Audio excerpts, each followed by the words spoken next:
Sina dengan saya Loisa Parak. Kami dari kelompok 3 akan membahas tentang materi kami yang akan kami bahas di sini, yaitu menjadi pendidik dan pembelajaran yang efektif. Yang pertama ada terbagi menjadi beberapa subpoin. Yang pertama terkait mengajar. Mengajar ini terdiri atas dua, seni dan ilmu pengetahuan. Sebelum itu, mengajar merupakan suatu kegiatan yang sangat memerlukan keterampilan profesional pendidik yang profesional dapat mengetahui dengan baik apa yang harus dikerjakan, baik di dalam maupun di luar kelas, termasuk dalam pengambilan berbagai keputusan yang berhubungan dengan proses pembelajaran. Karena itu, keberhasilan mengajar akan sangat ditentukan oleh kemampuan seorang pendidik atau seorang guru untuk memahami serta menggabungkan keterampilan profesional itu, yakni antara seni dan ilmu pengetahuan. Mengajar sebagai ilmu pengetahuan membutuhkan adanya keterampilan yang mampu untuk mensistematika secara mudah dalam mengkoordinir perilaku peserta didik secara efektif, relatif untuk suatu tujuan yang jelas dalam proses belajar mengajar. Ada seorang para ahli Stoner mengatakan bahwa semua pengelola, dalam hal ini seorang pendidik atau seorang guru, dia harus membutuhkan tiga tipe dasar keterampilan. Yang pertama, keterampilan teknik. Yang kedua, keterampilan memahami orang lain. Yang ketiga, keterampilan konseptual. Nah, dari ketiga keterampilan ini dimiliki oleh seorang guru atau seorang pendidik karena keterampilan ini merupakan wujud kemampuan dalam menyelesaikan tugas-tugas dalam proses belajar mengajar. Keterampilan mengajar dapat dibagi menjadi dua bagian. Yang pertama berhubungan dengan koordinasikan materi pembelajaran dan bagaimana jam belajar diatur dalam bagian-bagiannya. Bagian agar tersusun dengan baik dan mempermudah peserta didik untuk mempelajari atau untuk mencapai tujuan yang sudah ditentukan bersama. Yang kedua berhubungan dengan penyajian materi dalam proses belajar mengajar. Cara guru membangun komunikasi dengan siswa merupakan keterampilan guru yang berkaitan dengan mengkaji seperti penggunaan waktu dalam mengajar, cara mengajukan pertanyaan, dan cara memberikan tugas. Keberhasilan mengajar ditentukan dengan seni yang dipakai oleh seorang pendidik atau seorang guru. Yang kedua, kita berbicara tentang perspektif pembelajaran efektif. Yang pertama, definisi konsep pembelajaran yang efektif. Ini diartikan dalam bahasa Inggris yaitu effective teaching, yang artinya pengajar. Akan tetapi sesuai dengan kepentingan dan kondisi pendidikan yang berkembang saat ini, penulis menggunakan kata pembelajaran sebagai ganti kata pengajar. Inti pokok dari proses pembelajaran adalah bagaimana peserta didik dalam proses belajar mengajar. Ciri pembelajaran yang efektif yaitu yang pertama, terjadinya membangun hubungan efektif yang melibatkan peserta didik. Yang kedua, terkondisinya lingkungan pembelajaran untuk mengoptimalkan kemampuan peserta didik. Yang ketiga, terciptanya rasa kasih sayang antara peserta didik dan pengajar atau seorang guru. Pembelajaran yang efektif sangat mudah diucapkan, akan tetapi sulit untuk dilaksanakan karena pembelajaran itu sendiri adalah hal yang sangat kompleks. Di sisi lain, kondisi peserta didik sangat bervariasi dari segi kemampuan maupun latar belakang. Yang ketiga, dasar berlangsungnya pembelajaran yang efektif terdiri atas beberapa. Yang pertama, pengetahuan dan keahlian profesional. Pendidik yang efektif dapat menguasai materi pembelajaran dan keahlian atau keterampilan mengajar yang baik. Jadi kita ketahui bahwa seorang guru atau seorang pendidik harus memiliki kemampuan dalam proses belajar mengajar atau dalam proses menyampaikan materi yang dimaksud. Yang kedua, keahlian menguasai materi pembelajaran. Kita tahu bahwa seorang guru harus menguasai materi-materi sebelum dia sampai ke dalam kelas, sehingga dia tahu apa yang ingin disampaikan dalam proses belajar mengajar tersebut. Yang ketiga, keahlian menetapkan dan menguasai strategi pembelajaran. Kita ketahui bahwa seorang guru, dia masuk ke dalam kelas, dia harus memiliki strategi pembelajaran dalam proses belajar mengajar tersebut. Nah, ini merupakan salah satu contoh strategi yang digunakan dalam proses belajar mengajar, yaitu strategi yang bernama konstruktivisme. Merupakan strategi pendekatan yang menekan agar peserta didik secara efektif menyusun dan membangun pengetahuan dan pemahamannya sendiri. Yang keempat, keahlian menetapkan tujuan dan keahlian perencanaan pembelajaran. Seorang guru, dia harus memiliki tujuan pembelajaran agar dia tahu apa-apa yang ingin dicapai dalam proses belajarnya.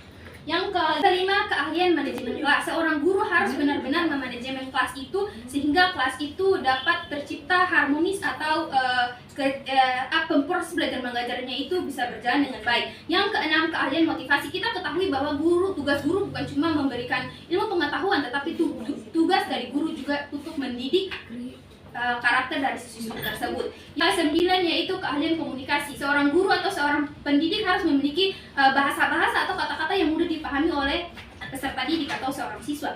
Yang ke-10, keahlian bekerja secara efektif dengan peserta didik dari latar belakang kultur yang berbeda. Yang ke-11, keahlian menggunakan teknologi. Seorang guru mempunyai keahlian untuk menguasai teknologi. Contohnya sekarang kita tiba-tiba terkena pandemi COVID. Nah, seorang guru harus benar-benar memahami teknologi agar contohnya kegiatan COVID itu, sehingga pada saat COVID seorang guru dia bagaimana cara untuk mengatasi masalah tersebut sehingga proses belajar mengajar itu tidak terhenti. Contoh salah satunya kita menggunakan aplikasi Classroom, Zoom. Nah, itu adalah keahlian pemanfaatan keahlian seorang guru harus memahami teknologi agar proses belajar mengajar itu tidak terhenti walaupun adanya pandemi COVID.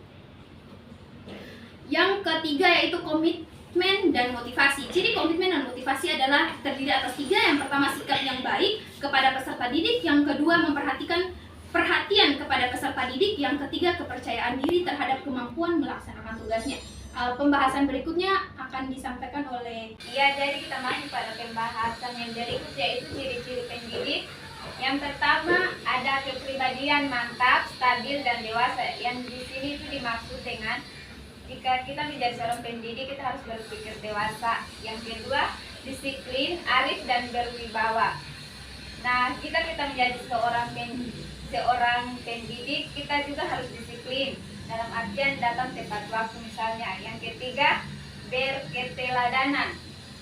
Contohnya seperti kita datang tepat waktu. Nah, di situ pasti ada teman-teman atau siapa saja yang bilang bahwa wah, dia itu sangat tepat waktu, disiplin, makanya kita harus menjadi seperti dia nanti kan.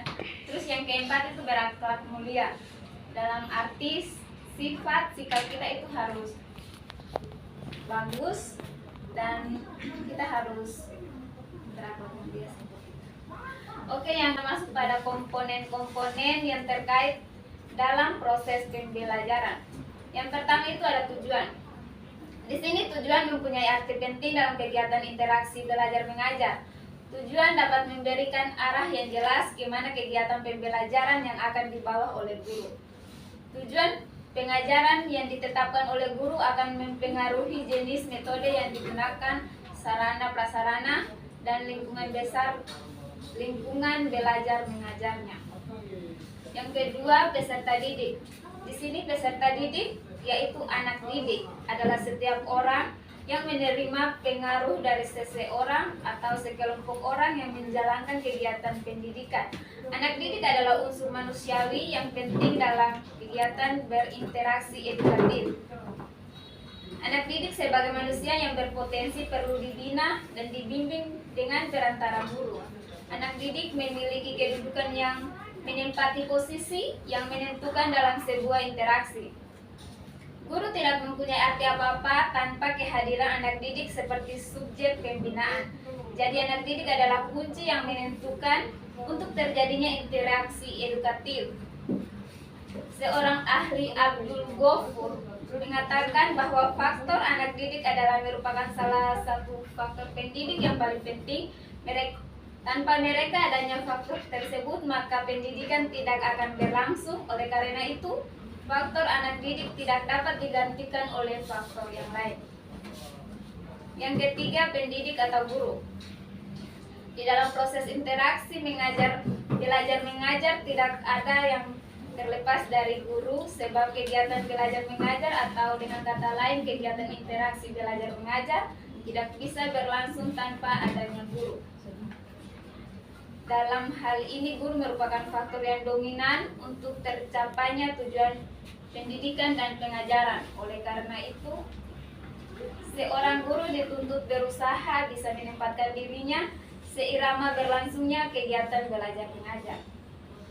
Secara konkret, tugas guru dalam kegiatan belajar mengajar adalah sebagaimana yang dikemukakan dalam buku Pengantar Didaktif Metodik Kurikulum sebagai berikut.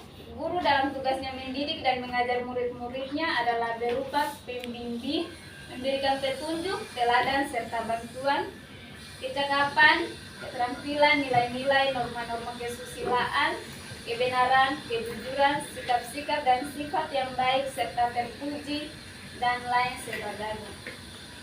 Yang keempat, kurikulum. Kurikulum adalah seperangkat rencana dan pengaturan mengenai tujuan, isi dan bahan pelajaran, serta cara yang digunakan sebagai pedoman penyelenggaraan kegiatan pembelajaran untuk mencapai tujuan pendidikan tertentu. Kurikulum merupakan pedoman bagi guru dan siswa dalam mengorganisasikan tujuan dan isi pembelajaran. Secara sederhana, arti kurikulum dalam kegiatan ini menggambarkan pada isi atau pelajaran pada interaksi belajar mengajar antara guru dan siswa untuk mencapai tujuan tersebut. Yang kelima, manajemen. Yang keenam, struktur dan jadwal waktu. Yang ketujuh, materi. Yang kedelapan, alat bantu, media dan sumber belajar. Yang ke-9, teknologi. Yang ke-10, kendali mutu. Dan yang terakhir, biaya pendidikan. Oke, yang terakhir, tujuan hakiki pembelajaran. Sebagaimana diketahui bahwa perlakuan pendidik dalam kegiatan pengajaran sangat menekankan pada pemberian informasi sebanyak-banyaknya tanpa mempertimbangkan apakah informasi itu berguna dan dapat memberikan pertolongan kepada peserta didik kelak. Proses pengajaran ini telah berlangsung secara turun-temurun dan menjadi semacam tradisi. Sudah tidak relevan lagi dengan kondisi sekarang pada masa depan. Bagi setiap pendidik di mana belum merasa puas apabila praktiknya belum atau tidak mencerminkan materi pelajaran. Mungkin itu saja, sekian dan terima kasih dari kelompok kami, kelompok 3. Kurang dan lebihnya kami mohon maaf. Wassalamualaikum warahmatullahi wabarakatuh. Salam sejahtera untuk kita semua. Shalom.